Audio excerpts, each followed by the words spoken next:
Vamos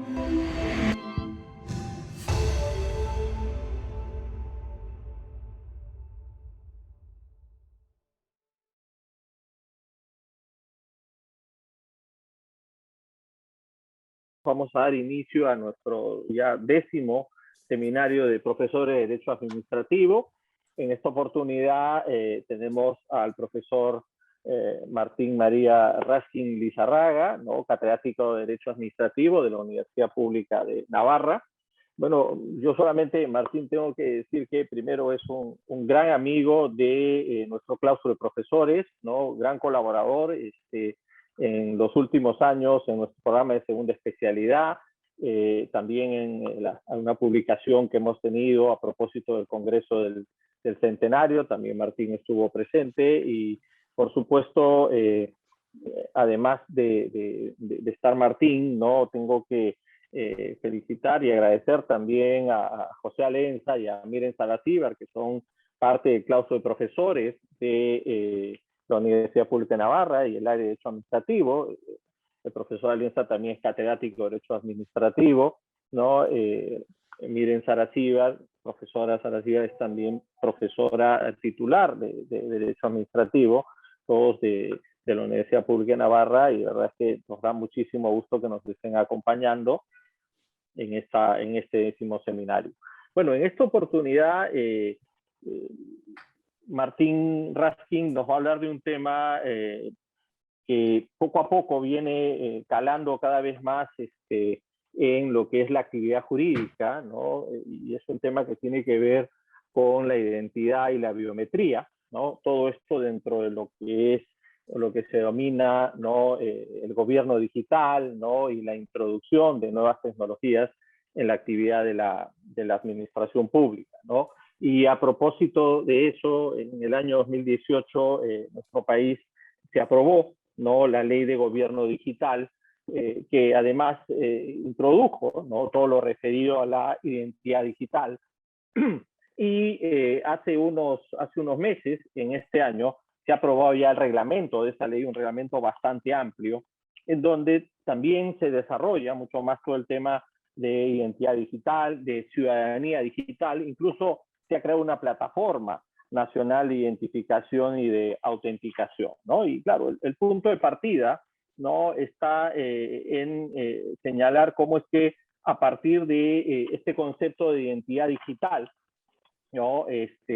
Se vienen introduciendo una serie de elementos que antes dentro del ámbito jurídico no habíamos tenido, y principalmente vemos cómo es que a través de este concepto se empiezan a identificar para el mismo un conjunto de atributos, ¿no? Que permiten individualizar a los individuos, a las personas en lo que es un entorno digital, ¿no? Hemos avanzado, esto ha trascendido muchísimo y la verdad es que necesita una mirada jurídica, una mirada desde el derecho y en concreto desde el derecho administrativo, ¿no? Estos 15, 16 meses de pandemia lo que han hecho es de alguna manera acelerar todo este proceso de digitalización, indudablemente porque las formas a través de las cuales estamos interactuando más intensamente requieren medios mucho más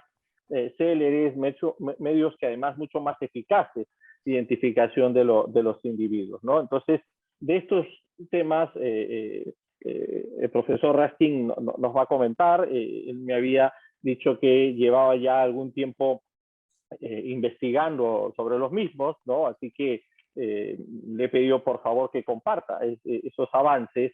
Entiendo que ha hecho en los últimos meses y estoy seguro que va a ser muy provechoso para todos nosotros tener un intercambio, ¿no? Así que Martín, por favor, adelante y muchísimas gracias nuevamente por el aporte y porque lo que significa para nosotros que estés aquí en el seminario.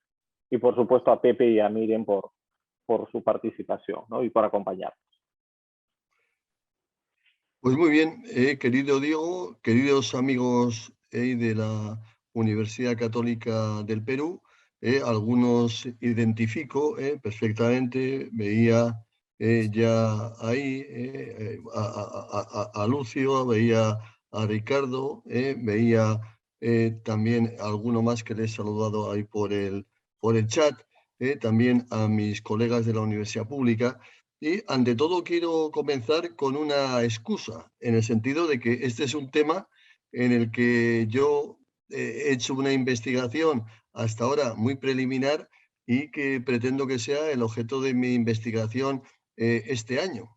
A partir del mes de octubre, mi idea era adentrarme con absoluta profundidad, no sé lo que saldrá de esta investigación, y entonces me causa un poco de sonrojo el compartir aquí esta investigación, que es puramente preliminar, y de ahí que de antemano pido disculpas por el posible desorden de ideas, porque no tengo un esquema claro, tengo muchas dudas, más dudas que claridades, pero voy a intentar hacer una reflexión general en la cual, más que ofrecer una línea de investigación, que como he dicho aún no la tengo, ofrecer aquellas cuestiones que se me están planteando o a las cuales he hecho un primer acercamiento. Vaya, por tanto, una excusa previa y acepto, por tanto, todas aquellas críticas y sobre todo todas aquellas sugerencias como que se me acaban de hacer de la ley del gobierno digital del Perú para poder complementar, porque creo que es un tema de absoluta actualidad.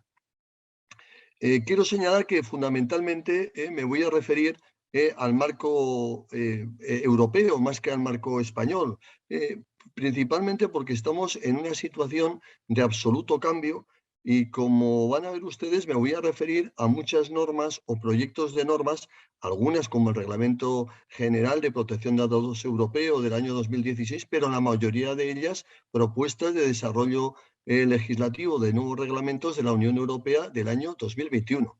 Es decir, esto se está haciendo ahora. Y fundamentalmente porque Europa se ha embarcado en un proyecto que se llama la Brújula Digital 2030, que también lo que pretende es que en esta década digital digitalizar totalmente no solo a Europa y a sus instituciones, sino también digitalizar a sus ciudadanos. Y por tanto, es un documento relevante de toda la política europea que supone además un cambio notable en relación con lo que se venía realizando hasta este mismo año 2021. Había una estrategia, digamos, relativa a lo que podía ser la digitalización, a la inteligencia artificial, pero la propia Comisión Europea dice que hay un cambio radical, un cambio profundo para abordar estas nuevas realidades. Y así, Europa, por ejemplo, está ahora en una reforma del reglamento relativo a todo lo que es la firma electrónica, que está ahora el proyecto de reglamento en fase, digamos, de tramitación. Luego también la Unión Europea ha abierto una nueva idea muy importante unida a este reglamento, que es lo que se llama el wallet europeo, es decir, la cartera de identidad europea, que todo ciudadano europeo tenga una única cartera de identidad que le permita actuar digitalmente tanto en el ámbito público como en el ámbito privado.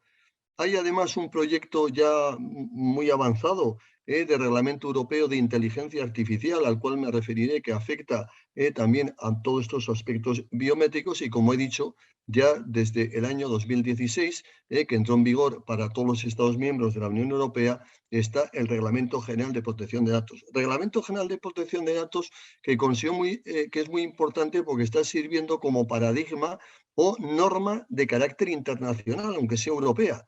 Dada la importancia y el avance que tiene Europa, no es extraño ver que fuera de Europa empresas, estados tomen y contrasten su propia legislación, sus actuaciones con el reglamento. Y ellos cuando dicen cumplo el reglamento de la Unión Europea del año 2016.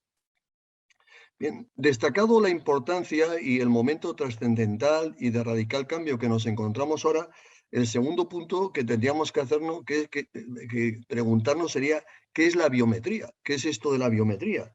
Y entonces hay ya muchas obras, fundamentalmente en el ámbito anglosajón, pero quiero tomar la definición del Reglamento General de Protección de Datos, que coincide también con el proyecto de inteligencia artificial, que nos dice que son los datos biométricos. Nos dice que son datos personales obtenidos a partir de un tratamiento técnico específico relativos a las características físicas, fisiológicas o conductuales de una persona física que permitan o confirmen la identificación única de dicha persona, como, esto es simplemente ejemplificativo, dice imágenes faciales o datos dactiloscópicos.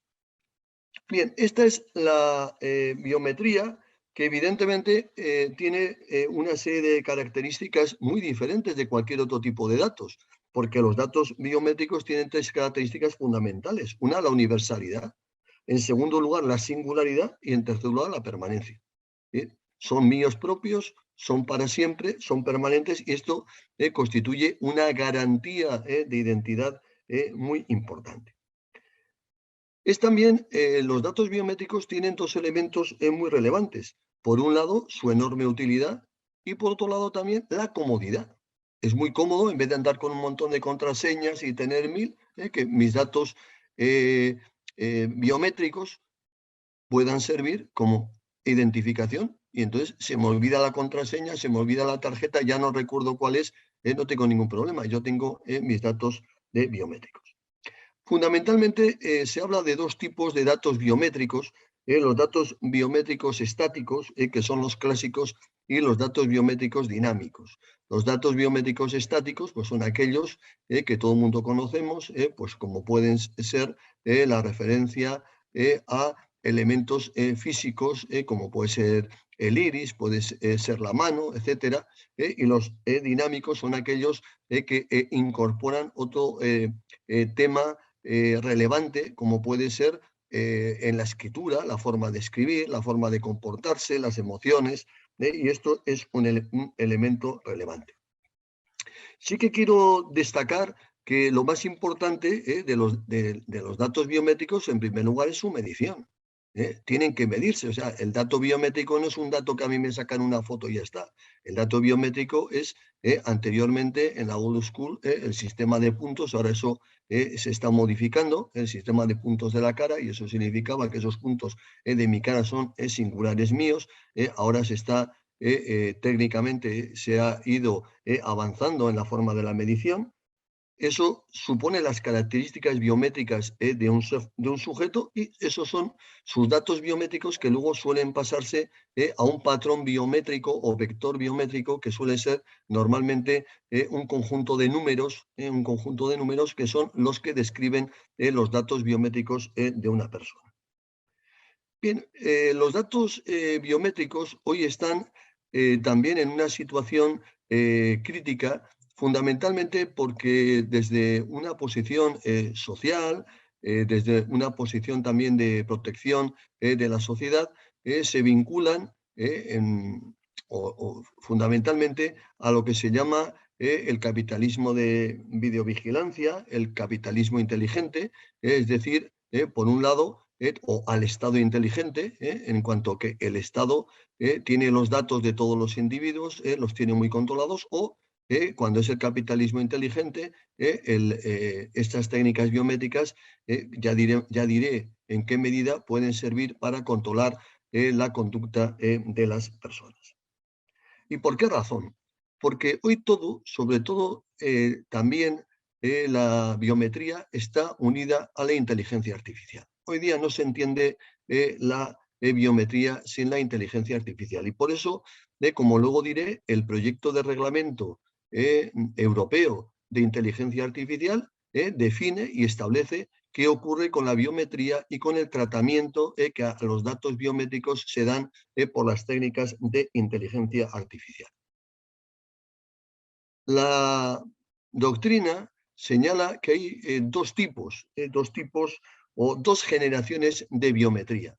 Una, la primera generación, que se llama la Stone Generation, que se refiere fundamentalmente a lo que son solo datos de identificación. Yo sé que es esta persona, pues porque tiene esta huella dactilar, porque tiene este lóbulo en su oreja, porque tiene este iris, porque tiene esta forma de la cara, pero sobre todo ahora ya con la biometría se ha avanzado a un segundo estadio, que es lo que se llama el weak, débil o soft generation de la biometría, que es la biometría conductual. Es decir, aquella biometría que controla las emociones, que controla los comportamientos y que evidentemente es muy importante tanto para el Estado, sino también es importante sobre todo para todas las técnicas de mercado. Voy a poner un ejemplo. Los datos de identificación, diríamos, biometría de primera generación, permitirían identificar a un delincuente. Está en una base de datos y yo sé que esta persona cometió un delito y es un delincuente. En cambio, la biometría de segunda generación lo que pretende es decir, ¿esta persona puede delinquir? ¿Con sus comportamientos es un presunto o posible delincuente? Y entonces estamos ya realizando un control de conductas que evidentemente esto está unido al Learning Machine o también al Deep Learning de entrenamiento de todas estas técnicas de inteligencia artificial. Bien, decía que en el marco, y voy a entrar un poquito en lo jurídico, pero me interesa antes hacer una última cuestión que también creo que es importante resaltar. Cuando yo acompaño, y quiero resaltar en este sentido la importancia que tiene la biometría, cuando yo voy o comparezco o tengo que hacer cualquier acreditación, yo puedo ir a cualquiera de ustedes, pedirle, oye, déjame tu identificación, voy y digo, yo soy este señor, dame tu contraseña, entro con tu contraseña, hago la transferencia bancaria, hago lo que sea. Es decir, el gran problema que presenta la identidad o todas esas formas, DNI, pasaportes, tarjetas, contraseñas, claves, es que son identidades presuntas. Son fáciles de utilizar por terceras personas, son fáciles de perder, son fáciles de ser incluso robadas. Y por eso uno de los temas donde se plantea la biometría, uno de los problemas que se plantea la biometría es, por ejemplo, en todo el tráfico de capitales, fundamentalmente para evitar los pagos a terroristas o también la corrupción y sobre todo también todo el dinero de tráfico de drogas. Quiero señalar que voy a contar una pequeña anécdota. Yo recuerdo cuando fui a la Universidad Católica, fui allí al banco y me llamó muchísimo la atención que yo di toda mi documentación y me dijeron, no, pero como es una cantidad, tampoco era mucho dinero, pero que sobrepasaba, no sé si eran 300 o no sé cuántos dólares, me dijeron, tiene que dejar aquí usted su huella biométrica, es decir, dejar su huella, y digo, oiga, pero yo ¿por qué voy a dejar mi huella aquí? Sí, no puede cobrar según las normas que debe haber en Perú. Quiero decir que la huella biométrica, lo que quería decir era que yo era Martín Razkin, que no era otra persona a la cual yo le había prestado mi documentación, que había ido a Perú en mi nombre y que pretendía cobrar la cuantía que se me iba a abonar por esa entidad bancaria.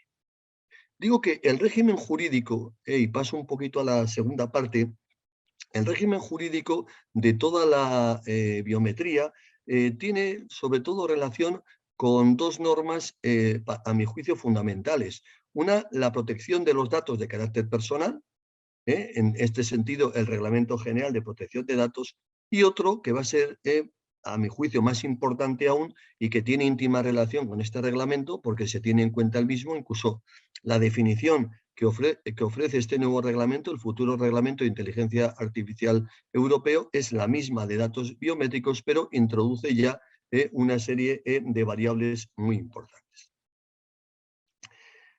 Bien, ya he dicho que el Reglamento General Europeo define los datos biométricos en ese apartado 4 del artículo 4, el apartado 14 que he leído, y luego plantea un problema esencial que es qué clase de datos son los datos biométricos. Y aquí hay un debate si todos los datos biométricos son datos sensibles y de carácter especial, con lo cual se les aplicarían todos los requisitos reforzados de utilización de los datos biométricos del artículo 9, o si los datos biométricos podrían ser unos datos que tienen un alcance como otro tipo de datos personales y, por tanto, los requisitos de licitud serían única y exclusivamente los del artículo 6. Y quiero señalar aquí que la biometría, como técnica, plantea dos problemas que están fundamentalmente incluso en la propia definición de los datos biométricos y del artículo 9 del reglamento, que es cuando estamos hablando en la biometría hay dos momentos importantes o dos fórmulas importantes, lo que se llama uno contra uno, es decir, la verificación o autentificación, es decir, lo que se trata de comprobar es si esta persona dice, es quien dice ser. Yo voy al banco y con mi huella lo que digo es que yo soy Martín Razkin. Y en cambio, y esta técnica yo creo que debe plantear unos problemas muy reducidos desde el punto de vista de la protección de datos de carácter personal, y en cambio hay otra técnica que se llama la de la identificación, es de 1 contra n. Es decir, hay una base de datos y lo que se trata es de contrastar una imagen de un individuo en una base de datos general, que eso suelen ser lo que hacen fundamentalmente los estados, fundamentalmente China, pero también en muchos casos esos son los sistemas de videovigilancia y que lo que responden es a una pregunta completamente distinta que la anterior. Quiero recordar que en la anterior es, ¿esta persona es quien dice ser? Y en cambio ahora es, ¿quién es esta persona? Es completamente distinto. Y evidentemente el sistema y las consecuencias en uno y otro caso son completamente diferentes. Yo digo quién soy, yo soy Martín Razkin, el que voy al banco, el que hago la operación y el que consiento que se haga eso. En cambio, uno de los grandes problemas de la identificación es la identificación por sistemas biométricos remotos, en los que uno no sabe y al final pues resulta que un día va a un sitio y le dicen, usted, pues le vamos a hacer una comprobación porque usted estuvo en tal sitio, usted a su vez estuvo en tal otro, usted recuerdo que tal. Y dice, bueno, ¿y cómo saben ustedes todo esto? Porque usted ha quedado registrado en nuestro sistema de inteligencia artificial, ha unido todas esas características y hemos comprobado que su conducta y su forma de actuar podría responder a un determinado patrón. Por eso insisto que hay que tener en cuenta todas esas cuestiones también para ver cuál es la base de datos y los problemas que plantea el Reglamento Europeo de Protección de Datos, así como el futuro Reglamento de Inteligencia Artificial. ¿Por qué? Porque el futuro Reglamento de Inteligencia Artificial, en su artículo de definiciones, después de definir lo que son los datos biométricos, define, para que vean ustedes lo importante que es, cuál es el sistema de reconocimiento de emociones, el sistema de categorización biométrica, el sistema de identificación biométrica remota o el sistema de identificación biométrica remota en tiempo real. ¿Sí? En tiempo real saben inmediatamente quién soy yo, dónde estoy, qué estoy haciendo. Y por eso este reglamento va a diferenciar tres tipos de actuación en relación con la inteligencia artificial. Unas técnicas prohibidas de inteligencia artificial en relación con esos, digamos, parámetros biométricos conductuales fundamentalmente obtenidos por la vía de la identificación remota, otras técnicas de alto riesgo que se rodean de una serie de cautelas o, en tercer lugar, otras técnicas fundamentalmente que se dirigen y se caracterizan por ser individuales y con información de cara al usuario que es objeto de estas técnicas. Hay también una cosa que es importante y que todo esto se está trabajando. La verdad que es increíble lo que uno ve, porque hasta ahora también, tal como decía, la diferencia entre la verificación y autenticación, que es una cosa, el uno contra uno, y la identificación, que es el uno contra una base de datos contra n, hay que también distinguir que hay una serie de modelos importantes de dónde están los datos biométricos. En este sentido, en este momento, tenemos una situación donde los datos biométricos están fundamentalmente centralizados. y están centralizados en unos casos en el Estado o en otros casos están centralizados en unas empresas privadas que tienen almacenes con datos. Tienen almacenes con datos. Yo quiero señalar aquí que es verdad que siempre nos plantea muchas dudas el tema del gobierno chino. Hemos visto las imágenes del gobierno chino de control de los uigures, creo que se dice, una de las razas que compone China, que le ha plantado muchos problemas. Ahora el control que van a hacer los chinos de la utilización de los niños, de los videojuegos, o también otro sistema que es el sistema de rendimiento escolar de los niños, que su predisposición de rendimiento escolar les hace colocarse y ser destinados en distintas escuelas de su propia población. Pero nadie muchas veces reparamos en los datos tan importantes que tienen las empresas. Todo el mundo con toda tranquilidad, o abrimos nuestro móvil con nuestro iris o con nuestra huella dactilar y no reparamos en que todas esas huellas, todo ese iris están en las bases de Google, de Facebook o de todos los dueños, los 4 dueños del mundo que tienen que son las 4 más importantes empresas tecnológicas.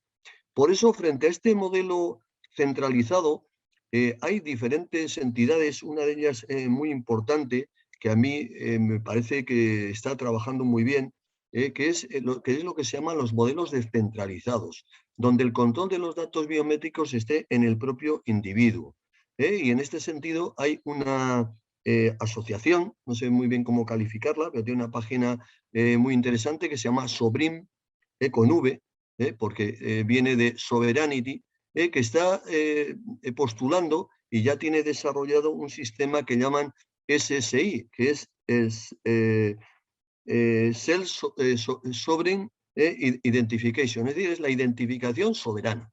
Y oirán ustedes hablar cada vez más de la identificación soberana, en la cual los datos biométricos y de esa identificación son propios del individuo, y lo único que va a contrastar es un vector biométrico de números que, si se pierde, nadie va a saber que esos son datos, porque ese vector que está en un blockchain, que bueno, habría que explicar qué es el blockchain, con el hash, con todo la codificación de números, no te dice nada si alguien no tiene la clave, que es el propio individuo. Digo por eso que son campos y elementos que están en constante construcción, y por eso cuando muchas veces hablamos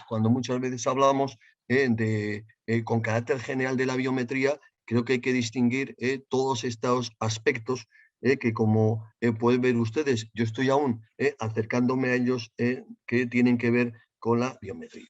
Bien, el problema en todas las técnicas que afectan sobre todo a la protección de datos de carácter personal, y por eso me hacía referencia al Reglamento General de Protección de Datos, al futuro Reglamento de Inteligencia Artificial, son los límites.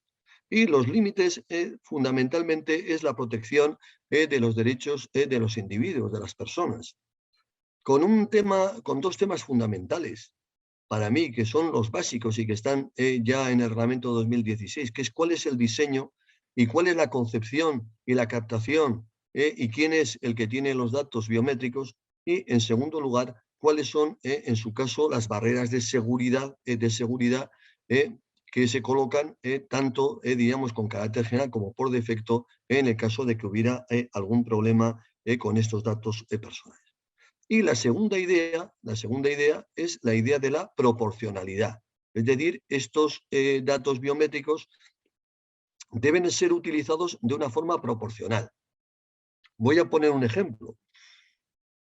Hasta hace muy pocos años, yo recuerdo, cuando era funcionario en el gobierno de Navarra, fichábamos con una tarjeta.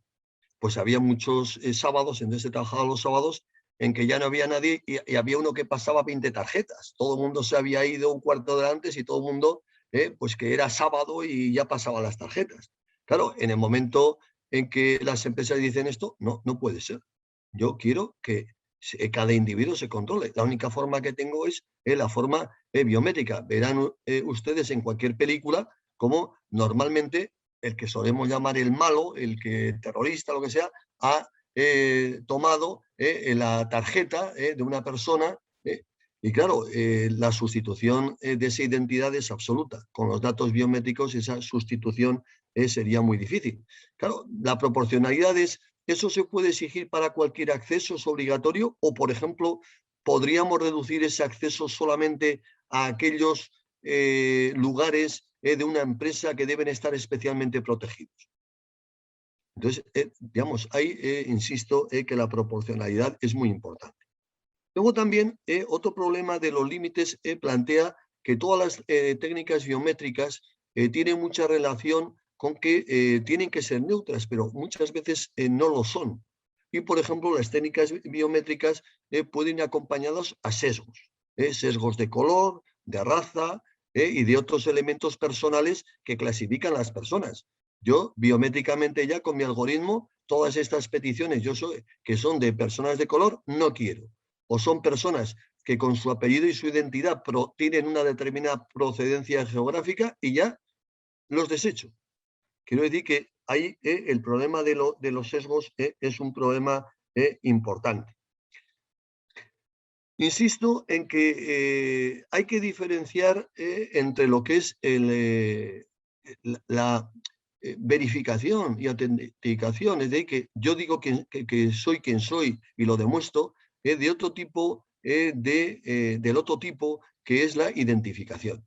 Recientemente en España, una resolución de la Agencia Española de Protección de Datos de 23 de julio del 2021 ha sancionado a una empresa muy conocida en España, Mercadona, y le ha impuesto una sanción pequeñita, 3.150.000 euros, de los cuales Mercadona ha pagado religiosamente, inmediatamente, porque se ha acogido a la bonificación del 20% y creo que ha pagado 2.520.000 euros. Os ha pagado ya. ¿Pero por qué? Porque era un reconocimiento por biometría remota de aquellas personas que entraban en las tiendas de Mercadona, y aunque Mercadona decía que tenía cámaras y que podía ser identificado, el sujeto no sabía y el sujeto era contrastado con una base de datos que recogía a aquellas personas que habían podido ser condenadas penalmente por haber tenido una situación anterior de robo con Mercadona, un conflicto con alguno de sus empleados, y entonces la Agencia Española de Protección de Datos entiende que ni desde el diseño, ni desde la seguridad de la empresa que gestionaba esto, ni tampoco desde la falta de información a los usuarios se cumplían los requisitos exigidos para este tipo de datos, que estos sí que serían datos especiales del artículo 9 y por tanto ha impuesto esta sanción a Mercadona. Otro punto que quería tocar de cara a pasar hacia adelante y lanzar ideas para un posible debate es la importancia que tiene hoy día la firma biométrica, o cuando menos la biometría como complemento de la firma. Es decir, cada vez más se está planteando el hacer firmas que no solamente tengan los datos de la firma, del trazo, sino también tengan otros, que ya es un dato biométrico, pero que tengan también otros datos relevantes, como pueden ser el iris, la cara del individuo, siempre digo con un vector biométrico, es decir, con una numeración, pero que atestiguan que esa persona que dice ser la que va a retirar el banco, la que va a hacer la operación.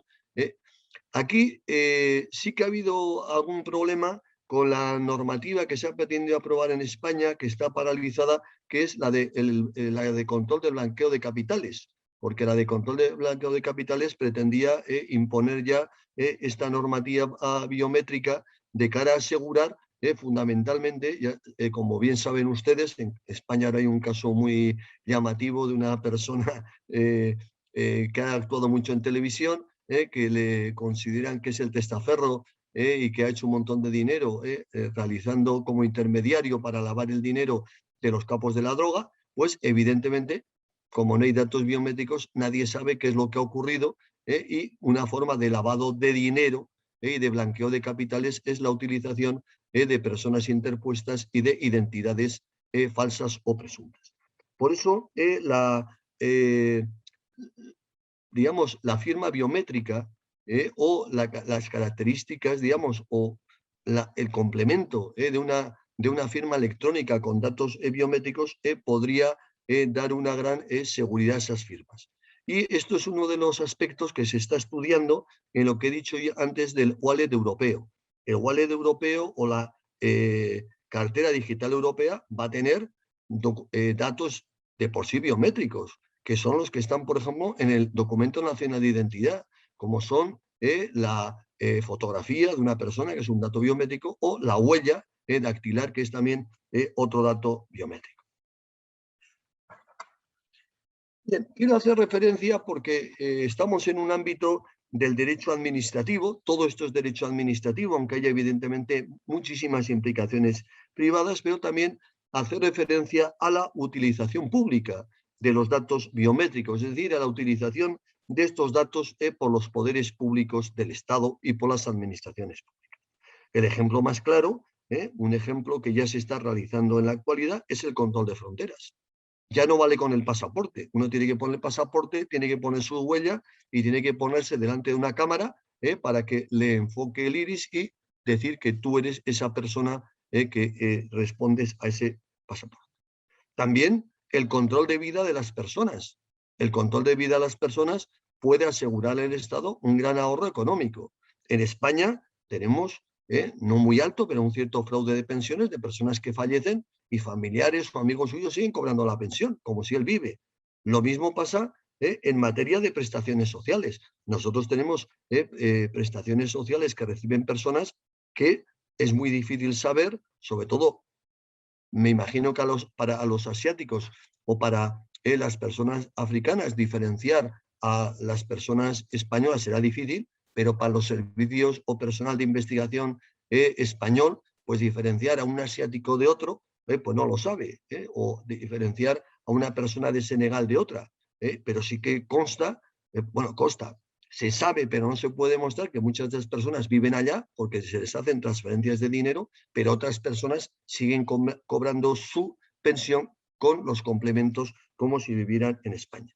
Acceso también a archivos públicos, como pueden ser carpetas o las historias clínicas, expedientes administrativos, complemento de la firma electrónica ante las administraciones públicas o acceso también a edificios públicos administrativos, a bibliotecas, hospitales, etcétera. Creo por eso que también en el ámbito de la administración pública la utilidad de la biometría puede ser muy importante. Bien, y voy a terminar. Y voy a terminar en este atrevimiento ya que estoy realizando y conforme he cogido la marcha de la conversación, pues como ven ustedes, pues como el torero he ido a más, confiando en que las dos orejas ya las tengo, entonces ahora a ver si consigo el rabo, pues voy a ir a más. Y entonces planteo un poco cuál puede ser el futuro de la biometría. Claro, yo creo que el futuro de la biometría tiene que diferenciarse esos dos aspectos que yo decía. Por un lado, la biometría yo creo que se tiene que entender también como un derecho de la persona, un derecho del ciudadano. Yo tengo derecho a utilizar mis datos biométricos como elemento de identificación y, por tanto, yo soy el que deseo hacer y consentir ese uso lícito, evidentemente con todos los límites, tanto de diseño como de defecto, pero sobre todo cuando el individuo controle sus propios datos biométricos. Esto sería, entiendo, una vertiente del futuro. La otra, creo que es la que plantea más problemas desde el punto de vista ético y desde el punto de vista también jurídico, es la biometría como supervigilancia. Es decir, el Estado u otras entidades públicas realizan controles por medio de datos biométricos y fundamentalmente cuando estos controles se realizan por medio de lo que se conoce como la biometría remota. Y por último, también creo que el tercer problema muy importante, que creo que es completamente distinto de los dos anteriores, sería la biometría de segunda generación. Es decir, esa biometría que hoy día con la inteligencia artificial y el learning machine, pues nos podríamos encontrar con que los sistemas de inteligencia artificial, a través del control de datos biométricos, como las emociones, los comportamientos, las conductas de las personas, pueden controlar, pueden dirigir, pueden hacer dinámicas de mercado, pueden hacer ventas de producto, pueden incluso, y este es uno de los problemas que se está acentuando, pueden dirigir incluso el voto de las personas y controlar los procesos electorales. Bien, reconozco que es un poquito una amalgama de ideas, una primera aproximación, lo de primera y como ustedes han podido ver es realidad, no tengo nada cierto, simplemente es un acercamiento, pero era lo que quería compartir hoy con ustedes. Nada, muchas gracias. Muchas gracias, Martín, y felicitaciones, por supuesto, por la intervención. Realmente para todos creo que hay muchos temas que nos han quedado abiertos, y antes de darle la palabra a los colegas o a los compañeros, yo quería hacerte algún comentario y algunas preguntas, ¿no? En primer lugar, en meses pasados yo pude observar que en España, ¿no? El gobierno español promovió, ¿no? La publicación y difusión de una denominada Carta de Derechos Digitales, ¿no? En donde se ha incluido el derecho a la identidad en entorno digital, ¿no? Y en donde, entre otros aspectos, ¿no? Se dice que este derecho debe garantizarse, dice, con arreglo a nuestro ordenamiento jurídico, el derecho a la gestión de la propia identidad, sus atributos y sus acreditaciones. Consecuentemente, la identidad no podrá ser controlada, manipulada o suplantada por terceros contra la voluntad de la persona, ¿no? Claro, el derecho administrativo es un derecho garantista, ¿no? Y cuando tú ponías el ejemplo de las formas digamos, o me dicho, los tipos de datos biométricos, y cuando hablabas de los datos dinámicos, ¿no? Un poco me ponía yo a pensar en lo que se denomina hoy en día el neuromarketing, ¿no? Y claro, como tú bien precisaste, ¿no? Los datos dinámicos son aquellos gestos, ¿no? La forma de andar, ¿no? Y otros aspectos que se pueden recoger, se pueden capturar, digámoslo así, a través de equipos, ¿no? A través de tecnología. Entonces, desde el derecho administrativo, ¿no?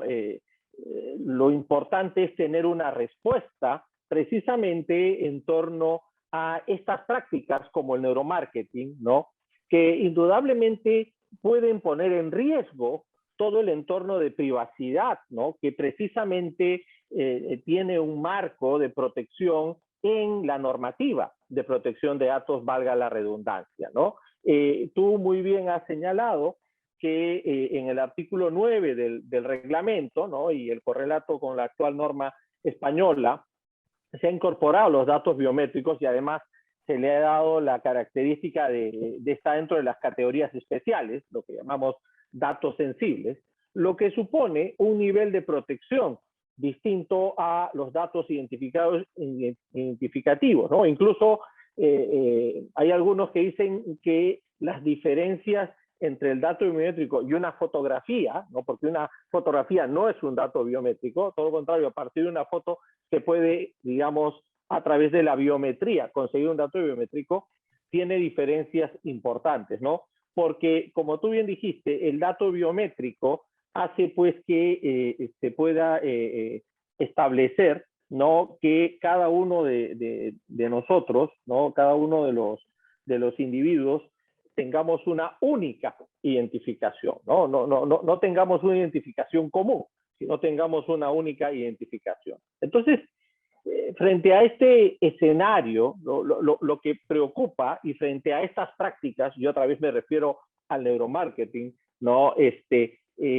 ¿Cómo es que no solamente desde el reglamento de protección de datos, sino además a partir de esa norma o ese proyecto de norma que tú estás comentando, que yo todavía no he tenido la oportunidad de revisar, sobre inteligencia artificial, cómo es que efectivamente se puede limitar que esas prácticas vayan finalmente a generar esa pérdida del control de la información de las personas, que esa es, digamos, la esencia de la autodeterminación informativa, ¿no? La capacidad de control que tenemos los individuos, ¿no? Esa era una pregunta. Y la segunda, un poco pedirte tu opinión en relación a lo que comentaste, que es el tema de los sistemas de identificación soberana, ¿no? Me ha parecido interesante porque cuando comenzamos el seminario, yo hice una pequeña identificación, una pequeña introducción para comentar algo de la normativa nacional peruana vigente, y que había hablado de la creación de una plataforma nacional de identificación y autenticación de identidad digital, ¿no? ¿Cómo armonizamos esto que es un esquema, digamos, en donde funciona principalmente la autonomía, ¿no? Entonces, esto de la identificación soberana, con una plataforma de este tipo que es manejada, por supuesto, por la administración pública, ¿no? O sea, ¿existe ahí una colisión entre una y otra o eso es un falso problema y eso de alguna manera tiene una explicación, ¿no? Así que esas básicamente eran las dos cuestiones, Martín, y muchas gracias, por supuesto, por tus comentarios. Bien, brevemente te respondo. Ya he dicho que estoy en una primera aproximación y por tanto lo que quería señalar en cuanto a la Carta de Derechos Digitales, como sabes, no tiene ningún valor en España reglamentario. Es una carta liderada por un grupo de profesores, de personas interesadas, que han trabajado muchas personas conocidas nuestras, y dentro de ellas se recogen un listado muy variado de derechos. Evidentemente, por encima de la Carta de Derechos Digitales está, y por encima de toda la normativa española, está el Reglamento Europeo de Protección de Datos y estará en el futuro el Reglamento Europeo de Inteligencia Artificial.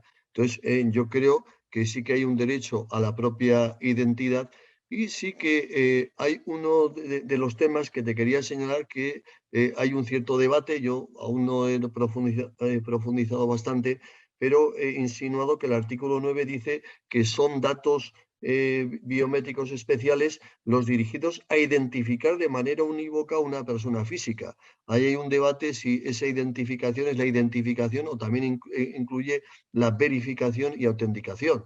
Es muy distinto que yo diga quién soy, yo acredite quién soy como mi identidad biométrica, o que alguien, sin que yo sepa nada, esté diciendo o investigando quién soy yo, si yo coincido con un determinado perfil o si yo soy de verdad el que ha hecho esta conducta o esta otra. Yo creo que por eso hay que tener en cuenta. De la sistemas de identificación soberana, pues estos son unos sistemas, ya hablaremos otro día, si quieres particularmente, o lo dejamos para otro momento, pero sí que hay ya trabajos en España, pero sobre todo esta asociación SOVRIN, SOVRIN, está trabajando, y lo que pretende con la identidad soberana es que mis datos biométricos, cuando estén en el blockchain y con el hash y sean numéricos, solo los controlo yo. Y yo los puedo contrastar por ahí, entonces es decir, no va a haber ningún acceso, nadie va a tener mis datos biométricos, van a poder tener mi hash numérico de mis datos biométricos, pero mis datos biométricos no los tienen.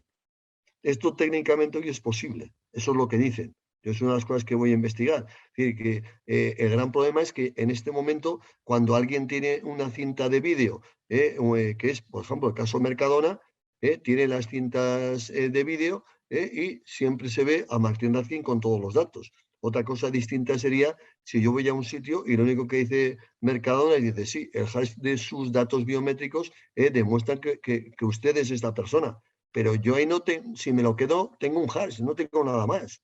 Eso yo no lo puedo revertir y de ahí sacar otra serie de datos, porque uno de los problemas es que muchas veces incluso los datos biométricos más ínfimos permiten hacer una reconstrucción e identificar finalmente a alguien. Esto es lo que se está trabajando. Yo reconozco, tal como he dicho, estoy en un estadio inicial y es lo que me ha parecido interesante aportar esa línea, porque es una línea que creo que va a tener futuro, pero no puedo decir tampoco mucho más.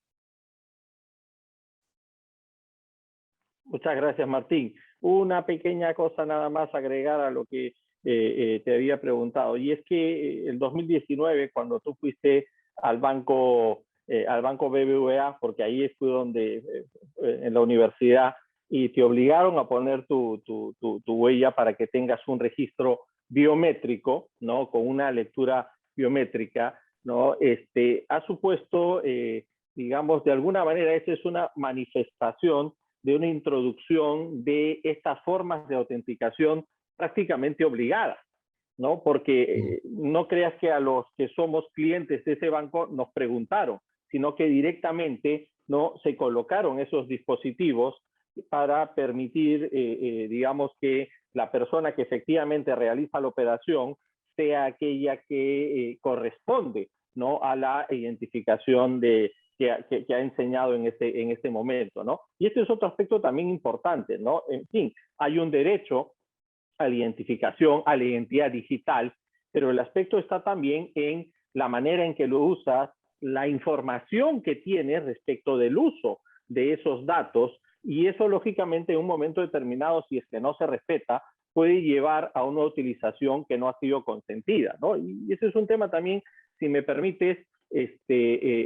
pedirte hacer un comentario, ¿no? O sea, el consentimiento es un elemento importante para lo que es el manejo de los datos personales. Entonces, ¿cómo es que a través de actividades comerciales, ¿no? Se está introduciendo esto un poco casi imponiéndolo a las personas, a veces cuando las personas ni siquiera saben cuál va a ser el destino de ese dato biométrico, ¿no? Por un lado, de repente están diciendo, ok, están asegurándose de, pero ¿qué se va a hacer con esos datos o con esa información, ¿no? Lo mismo, por ejemplo, que está pasando con los sistemas de lectura para lo que es la temperatura, donde también te hacen capturas biométricas.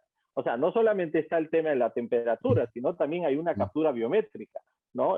Lo mismo está pasando, creo, con esos temas, y ahí, lógicamente, hay una suerte de excepción por la finalidad que tiene, ¿no? Pero también necesita un esquema de control, ¿no? Igual sobre esto, si puedes hacer un pequeño comentario, por favor, Martín. Sí, haría dos comentarios. El primero de ellos es que cuando es obligado, el consentimiento no reuniría los requisitos establecidos por el reglamento, por ejemplo, europeo. Entonces ahí habría que ver si hay un interés legítimo de las empresas para poder exigir eso o un interés público. En ese sentido, yo creo que eso es uno de los problemas que plantea cuando ese consentimiento es un consentimiento ficticio. Porque en definitiva, a usted le dicen, sí, usted tiene que poner la huella. No la quiero poner. Póngame otro sistema y yo le acredito que soy. No, no. Si no pone la huella, no cobro. Luego eso no vale consentimiento si no hay otra razón del artículo 9 que podría legitimar la falta de consentimiento. Y luego, la segunda cuestión que a mí me parece más peligrosa que la primera, me parece más peligrosa y después de profundizar en esto, es que cuando yo voy al banco, yo dejo mi huella, pero es que el banco se queda propietario de mi huella. El banco siempre tiene mi huella. Y eso es lo que es más grave, porque yo no sé para qué el banco quiere mi huella. O puede ser que el banco, que seguramente, que pasa muchas veces, lo tiene subcontratado a un encargado del tratamiento y ese encargado del tratamiento se dedica a todo esto, tiene la huella, se las pide no sé quién, se las da. Es que pierdo yo el control de mi dato biométrico. Eso es lo que a mí me parece que es contra lo que se está intentando obviar para dar una solución con la identidad soberana. ¿Por qué? Porque yo en el momento que he puesto mi huella la tiene el banco por todos los lados. Él se queda con mi huella. Pues habría que buscar una solución técnica en la cual yo, acreditando mi huella, pero con un vector biométrico, el banco no tuviera que quedarse con mi dato biométrico personal. Muchas gracias, Martín. Bueno, y antes de darle la palabra a Pedro Gamio, que había levantado la mano, quiero saludar la presencia, además de Manuel Izquierdo, que nos está acompañando también en el seminario. Así que un abrazo a la distancia, Manolo. Pedro, tienes la palabra, adelante. Gracias. Y Diego, bueno, mi saludo especial a nuestro amigo de la patria navarra, de la vieja gran patria navarra, porque aquí a todos los sudamericanos nos gusta decir madre patria por España, pero si vamos más atrás creo que la cosa se va afinando. Bueno, mi saludo, Martín, y mi pregunta Bien, puntual. Pedro.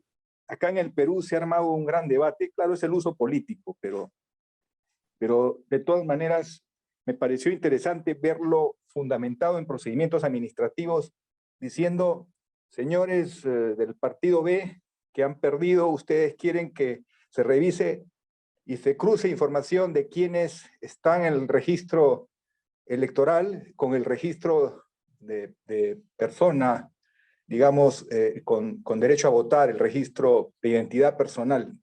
Entonces, el argumento que esgrimieron desde el lado del oficialismo, es decir, es inconstitucional que mediante un recurso particulares puedan exigir que se haga contraste y se exhiba datos que son propios de la privacidad de las personas. Entonces se hace uso político de este tema en uno y otro sentido. Pero ¿dónde está el punto de equilibrio? ¿Dónde está el criterio de razonabilidad? En determinar quién tiene mejor razón o quién ejerce una función legítima de una autoridad otorgada desde la Constitución y la ley, pero muchas veces se toma como un valor casi dogmático, no se puede acceder a la información y en otros casos el criterio es más bien hay que merituar. ¿Quién lo pide y para qué lo pide? Pero viene ahí ese otro problema que tú has mencionado sabiamente, que el dominio tecnológico ha ido más lejos. Y ahora el poder público es dueño, salvo un control ético, un autocontrol ético, es dueño de demasiada información que cualquier filibustero metido en la función pública puede generar un daño terrible a una persona. Entonces, finalmente, ¿cómo evitamos? ¿Cómo llegamos al justo medio? ¿Cómo aplicamos criterios de razonabilidad? ¿Y quién le pone el cascabel al gato en esta revolución tecnológica que hace que ya no tengamos el control efectivo sobre qué podemos decir y qué no podemos decir, o qué podemos mostrar y qué no podemos mostrar? Gracias. Bien, Pedro, hay un libro que no he querido citar, que es muy famoso, de Susana Zuboff, el neocapitalismo de vigilancia, que va contando todo lo que hacen las empresas con nosotros, no solo el Estado. Hoy día hay dos estados, el Estado, diríamos, oficial, institucional, que tiene un poder de verdad y muchas veces un poder relativo, y el Estado de verdad, que es el que tiene el poder, que son las empresas. Y sobre todo el poder es porque hoy el poder es tener datos. Hoy el poder es tener datos. Nos regalan Facebook, nos regalan accesos a cualquier cosa, pero siempre nos piden datos. Si usted quiere optar a esto, tiene que dar datos. Y entonces los ciudadanos al principio no nos damos cuenta y vamos dando datos. Entonces, como bien señala Pedro, esto se convierte en un problema, tal como he indicado, que es cuando ya aplicamos esto la inteligencia artificial. Es increíble lo que la inteligencia artificial hace, por decirlo de alguna forma, cosiendo los datos. Hemos pasado, por decir una forma, de nuestras abuelas que cosían ahí, pues con el dedal, con la aguja, a una máquina que cose datos a una velocidad, digamos, de centésimas, milésimas de segundo, que identifica de repente, como decía Pedro, no solamente que yo soy Martin Radkin, sino dónde estoy, dónde estuve hace una semana, con qué tarjeta pagué, más o menos cuáles son mis intereses. Y entonces, claro, el problema es cuando, bien desde el Estado o bien desde cualquier tipo de empresa, puede haber un control de la voluntad popular. Ahora, voy a dejar el tema de Estados Unidos. En Alemania, que va a haber ahora elecciones, están preocupadísimos por el tema del control electoral de potencias externas a través de mecanismos de Internet. ¿Por qué razón? porque prácticamente el control de los ciudadanos puede ser muy relevante. Entonces, yo entiendo que en este sentido hay que el Estado, como se decía, que el derecho administrativo pues es evidentemente un derecho de garantías, tiene que tener los mínimos datos posibles de los ciudadanos. Y sobre todo también esos datos de los ciudadanos tienen que ser unos datos básicos e imprescindibles. No necesita el Estado tener, diríamos, muchísimos datos biométricos, o la solución técnica que parece que existe, que es la de que el Estado puede utilizar unos vectores biométricos, pero él no ve los datos. Luego, no tiene mis datos, solo tiene el vector biométrico de esos datos que son pues con un hash todo de números y secuencias de números. Creo que por eso sí que estamos en una encrucijada, en un momento importante, y de ahí mi interés en investigarlo. Pero estoy, como he dicho, en el inicio y lamento no poder responder a muchas preguntas con más precisión. Muchas gracias. Estaremos conversando. Gracias, Pedro, por la intervención. Gracias, Martín. Bueno, seguimos conversando y, por supuesto, doy la palabra a cualquiera de los compañeros que quiera intervenir. Como decía hace un momento, también está Manuel Izquierdo entre nosotros. Hola, Manolo. No sé si Muy buenas me llega a tardes, escuchar. buenas noches casi aquí en España. Perdona, pero es que tengo la cámara rota, no puedo conectar la cámara. Un placer y un saludo grande a Martín también y felicitarle por la intervención. Yo en temas de inteligencia artificial, si Martín me permite, ¿puedo ser malvado, Martín, y te hago una Sí, sí, pregunta todo algo lo que malvada? quieras. Si no te la sé contestar, te diré también que no sé. Vale. No sé, es recabar un poco tu opinión. Mi línea de investigación siempre está más vinculada con los temas de fiscalización, incluso los sancionadores. Entonces, pues, ¿hasta qué punto en los planes de fiscalización donde se aplica inteligencia artificial, Big Data, que también habría que ver la diferencia entre inteligencia artificial y Big Data, ¿no? Que no es exactamente lo mismo? Pero ¿hasta qué punto tú defenderías la transparencia del algoritmo, ¿no? Porque yo considero que algunos de estos algoritmos para detectar fraudes fiscales, por naturaleza, es que tienen que ser opacos, ¿no? Porque si se da una transparencia al algoritmo en el que se dice cómo Hacienda detecta los presuntos fraudes fiscales, pues nos hemos cargado el plan de fiscalización y el plan de detección de presuntos infractores. Entonces, no sé por si tienes alguna... yo soy de los que defiende un poco la opacidad de esos algoritmos, pero bueno, hay compañeros nuestros y otros profesores, incluso alguna sentencia por ahí, que son unos firmes defensores de la transparencia, y yo ya tanta transparencia es que nos vamos a quedar desnudos, ¿no? Y yo pierdo mucho desnudo, lo debo confesar, ¿no? No gano nada y los algoritmos posiblemente también. Muchas gracias, Martín. Manolo, no tienes problema de desnudo porque no te vemos tampoco vestido, pero un abrazo ahí a Córdoba. Y sí que yo creo que el algoritmo, al menos con carácter general, no he tratado un poco lo que tú dices desde un punto de vista tributario, es importante conocer su composición, sobre todo para evitar, que es lo que más se denuncia, la existencia de sesgos dentro del algoritmo. El algoritmo, cuando está construido de una forma neutra, pues evidentemente no produce discriminaciones con las personas. Pero claro, eso de la neutralidad es mucho suponer. Y muchas veces esa neutralidad que queremos dar produce consecuencias que determinados sectores de la población pues salen perjudicados simplemente por la fórmula matemática que hemos conocido. Pero eso yo creo que es el tema más importante del algoritmo, no desde un punto de vista de que yo voy a realizar un algoritmo que va a establecer, podríamos decir, por ejemplo, operaciones de tipo bancario que se hacen y que eso puede demostrar. Yo creo que ahí no hay datos personales. Entonces yo ahí no vería problema con la opacidad. A mí la opacidad me parece terrible cuando resulta que el algoritmo, como ha ocurrido, lleva a que la policía detiene prácticamente a toda persona que tiene y que resulta, por la razón que sea, que tiene no es tan blanquito como yo. Y ese ya tiene un 50% de probabilidades que le detengan en una frontera, que le detengan en una estación de tren. ¿Por qué? Porque al policía le dice el algoritmo y le va chivando, le dice, según el algoritmo, este puede ser un presunto delincuente, este no tiene documentación. Y entonces yo creo que el algoritmo tiene que ser, en cuanto a esas cuestiones de tipo personal, sí que debía realizar y debíamos conocer cuál es la composición o cuál es la construcción del algoritmo.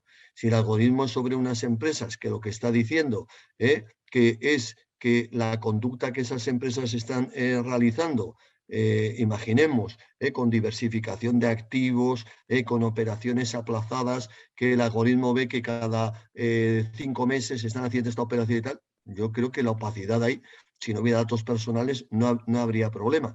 También hay que reconocer que siempre está, una de las excepciones es que esto sirva para una investigación de un posible delito, y que ahí habría que intentar salvar siempre los derechos de carácter personal individual, no los de carácter societario o empresarial. Pero bueno, es una respuesta, como ves, de algo que me ha encantado tu pregunta, fundamentalmente para obligarme a estudiar más el tema. Gracias, Manolo. Muchísimas gracias, Martín. Gracias, Manolo. Adelante, Verónica.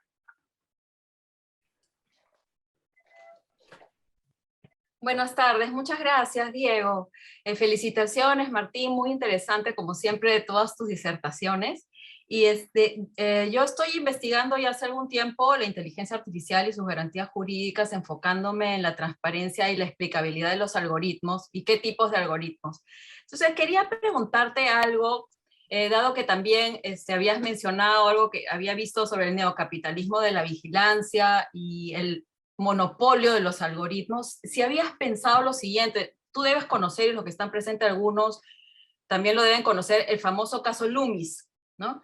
Loomis contra el estado de Wisconsin, y bueno, para los que no los conocen, perdónenme este detalle, para los que sí conocen el caso Loomis, el señor Loomis estaba siendo procesado en la jurisdicción criminal en Estados Unidos, y en Estados Unidos los jueces penales utilizan un algoritmo que analiza los datos conductuales, los datos personales, los sensibles, incluyendo los sensibles, para saber si es que estos procesados tienen riesgo de reincidencia. Entonces el algoritmo analiza todo eso y vota un informe que le dice al juez, bueno, este señor Loomis de todas maneras va a reincidir en su delito, y una serie, le estoy simplificando, ¿no? Una serie de cosas, es más complejo.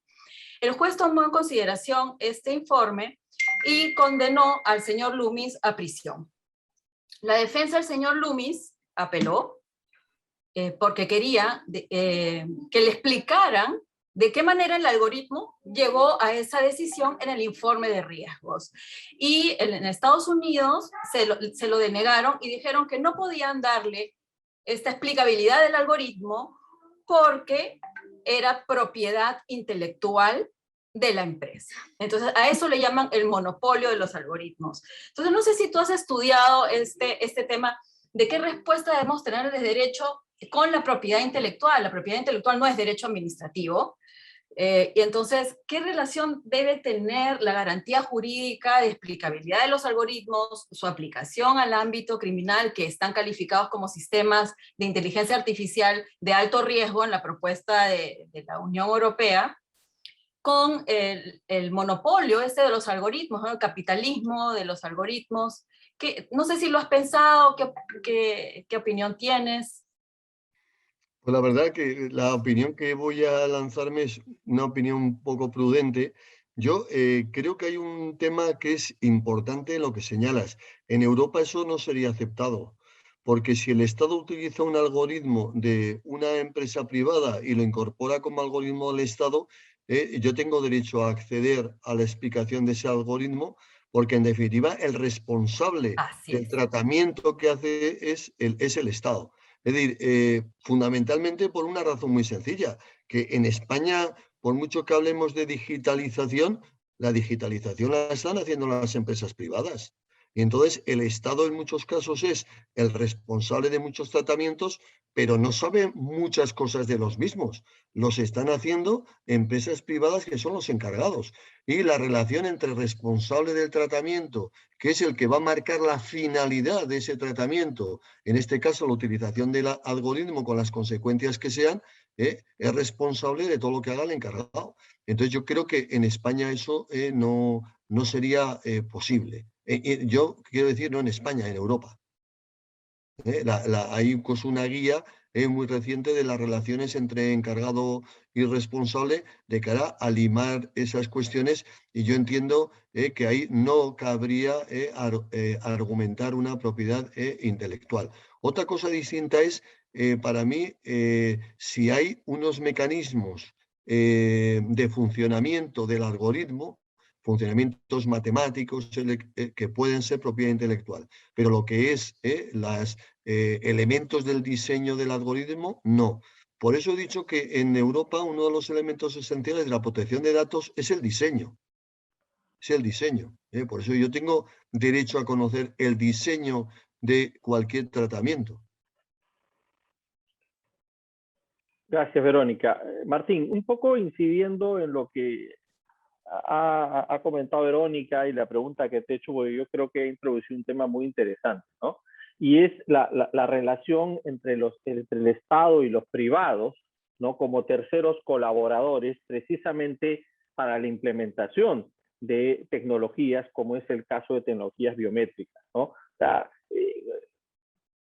¿cómo es que podemos de alguna manera delimitar esa relación y qué garantías se pueden ofrecer? Porque yo creo que el caso que está comentando Verónica, y tú dijiste, bueno, esto no se podría en Europa, creo que nos debe hacer pensar en que quien normalmente está en la punta de esos temas, y además tú bien lo sabes, es el privado y no es precisamente el Estado, ¿no? El Estado normalmente lo que luego hace es recurrir al privado como colaborador para utilizar estos sistemas, ¿no? Un pequeño detalle, ¿no? En nuestro país, hace ya algunos años, deberíamos nosotros tener nuestros DNI con chip, ¿de acuerdo? Y claro, se pagó a una empresa para que eso fuera así. Hace 2 años, cuando ya el DNI con chip se supone que está funcionando y que te permitía no un sistema de identificación y además contar con firma digital, ¿no? Con firma electrónica, yo fui, por ejemplo, a renovar mi DNI y no estaba funcionando. Es más, pagué por ese DNI y no me lo han dado. Y quienes ulteriormente están yendo a solicitarlo, les dicen, ¿saben qué? No está funcionando el chip.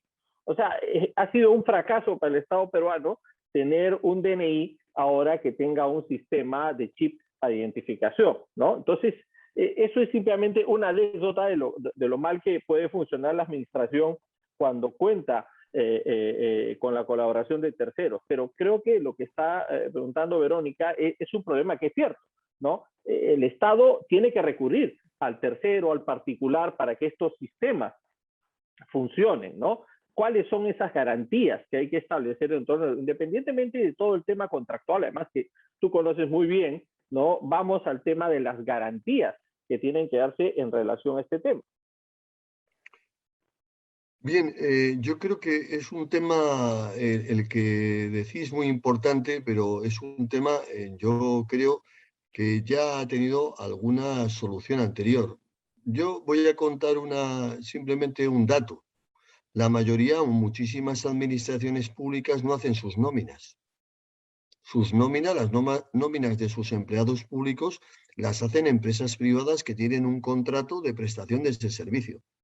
Y ya ha habido casos donde estas empresas, por la razón que sea, pues han quebrado, han entrado en concurso y al final aparecen papeles, disquetes, por ahí perdidos, y alguien accede y dice, este señor, mira lo que ha estado cobrando durante estos años, que le ha pagado la administración y tal. Yo creo que volvemos un poquito al tema fundamental de la relación entre encargado y responsable del tratamiento. Yo creo que la administración pública, y estoy hablando de la administración pública o el Estado, puede realizar todo, digamos, toda la política de inteligencia artificial perfectamente con sus medios, si es que los tiene. Si no los tiene, los va a contratar. Pero el hecho de que contrate no quiere decir que pierda la responsabilidad. Yo no tengo que ir contra el encargado del tratamiento, yo tengo que ir contra el responsable, que es el Estado. Y el Estado, en la normativa europea, dice que tiene que encontrar un encargado de tratamiento que sea de verdad, le dé fiabilidad, porque al final el responsable es él. Entonces, lo que se decía aquí el algoritmo, toda esa política, yo ahí no le veo problema. Yo sí que veo problema a otra cuestión distinta, por ejemplo, que se ha planteado en España con el COVID. Todo el mundo funcionamos con el teléfono móvil. Las compañías tienen algoritmos que con los teléfonos móviles pueden saber el índice de desplazamientos de una ciudad. Y entonces han ido, pero sin ningún problema. Y dicen, señores del gobierno, ustedes ahora con el COVID quieren controlar cuántas personas se mueven en Madrid. Yo le doy ese dato, lo tengo en el móvil. Pero es que usted tiene el móvil y el móvil es una relación privada entre usted y yo. Yo a usted no lo autorizó para que se los dé al Estado para nada.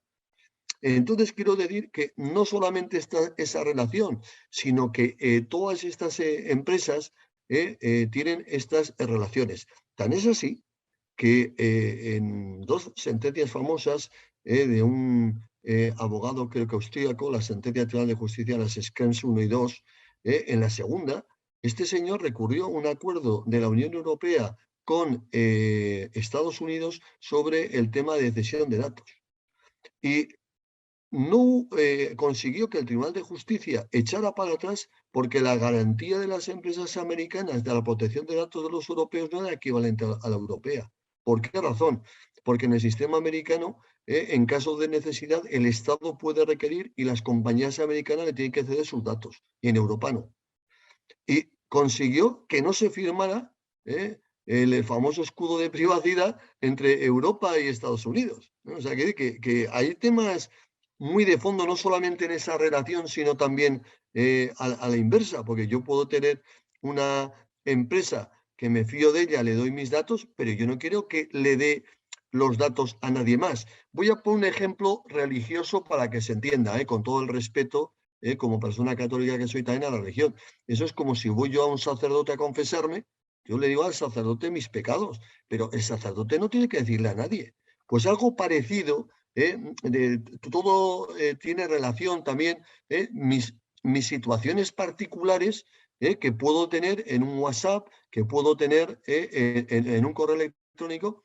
La empresa no tiene que dárselas a nadie, salvo que hubiera, por medio de un delito, una obligación judicial o lo que sea, pero hay cesiones de datos que francamente preocupan mucho. Gracias, Martín. Bueno, este tema del tracking al cual has estado haciendo tu referencia se ha intensificado indudablemente a raíz de la pandemia, ¿no? Y esto se ha hecho, como tú bien acabas de comentar, principalmente a un nivel gubernamental y con una articulación con las compañías de telefonía móvil, ¿no? Porque los teléfonos tienen un sistema de identificación de geoposicionamiento que permite saber en qué ubicaciones has estado, ¿no? Pero claro, eso ha estado asociado y ha generado, digamos, las excepciones del caso, ¿no? Ha estado asociado directamente a lo que es el control de los contagios, ¿no? Y al seguimiento que se podían hacer con las personas. Pero utilizado de una manera tergiversada o fuera de esos límites, sí podría generar discriminación, podría generar limitaciones o restricciones de todo tipo a las personas, ¿no? Y como tú bien dices, eso va a depender de qué, de la manera en que las aplicaciones que están incorporadas en los teléfonos y que permiten el tracking, ¿no? Garanticen, ¿no? La privacidad desde que se configura, ¿no? El privacy by design desde la configuración para que no presenten esos problemas y sobre todo la persona no tenga ni idea qué se está haciendo con esos datos, con esa identificación, ¿no? Pero quiero introducir alguna otra cuestión más. y es el tema de la utilización, por ejemplo, de registros biométricos en zonas comerciales o en centros comerciales, ¿no? Porque ahí sí podemos nosotros, en nombre de la seguridad, ¿no? Podemos nosotros estar generando una captura de datos, de información muy relevante, pero con finalidades que salen precisamente de los temas de seguridad física, ¿no? Que puede haber cuando se transita en locales comerciales, ¿no? ¿Qué piensas tú en relación a ese tema, ¿no? Nuevamente, seguro que vamos a llegar a lo que es el privacy by design, pero fundamentalmente de qué manera se puede delimitar mejor estos aspectos, ¿no? No sé si pasando por el tema de garantizar el derecho de información, ¿no? Como primer aspecto, aunque eso es muy difícil, porque si tú ingresas a un determinado local y te ponen ciertos avisos, entre comillas, sabes a qué atenerte, pero lo que no sabes es cuánto tiempo van a tener esa información o qué utilización le van a dar. Bien, en el caso Mercadona, que es una resolución muy larga, de 100 y pico páginas, que era un control remoto, que tenía unos avisos, o está controlando, la agencia española dice que no se cumple el reglamento europeo, fundamentalmente porque ni hay un consentimiento, ni tampoco, y dice no se cumple el artículo 12 del reglamento, que es la información previa. La información previa tiene que ser de carácter individual. Entonces yo creo que quitando los supuestos especiales, que tiene una regulación muy singular de la videovigilancia, yo creo que el resto de parámetros, creo que tienen que tener una gran justificación. Y si no tienen esa justificación, yo creo que no se adecúan a lo que es la protección de los derechos fundamentales de la persona y no se deben hacer. Luego hay que reconocer que además todos estos estudios, voy a poner un ejemplo completamente absurdo, pero real. Cuando antes yo me refería al tema del control de la telefonía móvil. Imaginemos que aquí hemos tenido la pandemia, los establecimientos hosteleros cerrados. Claro, si la policía cuando le pasan los datos ve que hay un montón de ciudadanos que están en un punto concreto parados, dice, este señor tiene el hostal abierto, este vende algo. ¿Por qué? Pues cuando uno va a comprar algo, llama por teléfono y dice, bueno, ¿me llevo una pizza o me llevo dos? Entonces, claro, está investigando de una forma indirecta, de un control puramente rutinario, puede sacar conclusiones y el algoritmo le dirá, oiga, que ahí ocurre algo que puede no ser legal. Yo creo que por eso lo que insiste muchísimo la Unión Europea, el reglamento, es en los límites y en la búsqueda de otras soluciones y en el principio de proporcionalidad. Y entiende que muchos controles de tipo biométrico son absolutamente desproporcionados. No tienen nada que ver con la finalidad, no tienen nada que ver con la finalidad. Y además, en muchos casos, todos estos controles de superficies comerciales, lo que se están derivando es en estudios conductuales, porque lo que le interesa al de la superficie comercial es a dónde mira uno. Entonces, en el momento que ve que está dirigiendo su mirada a otro sitio, dice, no, pues yo tengo el escaparate, lo tengo que girar. Sí, sí, o sea, es increíble cuando uno va leyendo estas cosas y va viendo los casos prácticos, las posibilidades que hay. Por eso yo creo que cuando no está justificado, no se deben utilizar. Entonces, yo creo que lo biométrico, ya, tal como decía, por eso que es muy distinto de lo que es la autentificación, de lo que es la identificación y sobre todo las técnicas de biometría de segunda generación, que lo que van es a un control conductual. Y eso es muy grave, ya es muy grave con cualquier tipo de persona madura, pero bueno, tenemos que ver hoy día pues a nuestros jóvenes que están todo el día con el móvil, con las series y el ordenador, la de datos que van transfiriendo todos los días y perdiendo esos datos con una alegría sin par. Muy bien, muchas gracias, Martín. No sé si alguno de mis compañeros o personas que están asistiendo, que son adjuntos, asistentes, también tenemos a exalumnos del programa de segunda especialidad, alumnos del programa, si tienen alguna pregunta o algún comentario para compartir con todos, por supuesto tienen la palabra. No sé si hay algún comentario o alguna pregunta.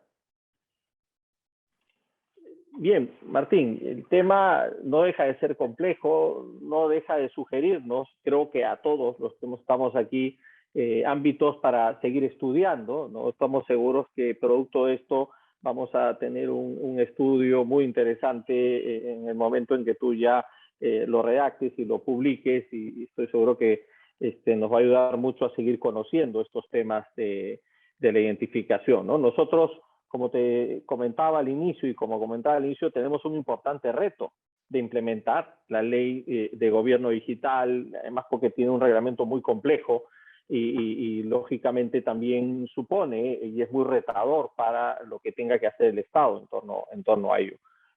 Muchísimas gracias de verdad por la exposición, por la disposición para responder a nuestras preguntas, nuestras inquietudes y por supuesto esperamos que continuemos toda esta colaboración académica entre nuestro claustro de profesores, el claustro de la Universidad Pública de Navarra y por supuesto también a nivel personal, como siempre lo hemos tenido en los últimos años. Muchas gracias, Martín. Por supuesto a Miren, a Manuel Izquierdo, que nos están acompañando y al resto de compañeros que han asistido a este seminario, ¿no? Y a todos en general. Muchas gracias, Martín, por el tiempo y la disposición. Muchas gracias a todos vosotros y un saludo a todos, sobre todo a los que os recuerdo muy gratamente de Perú y deseando veros otra vez de nuevo. Nada, un fuerte abrazo a todos.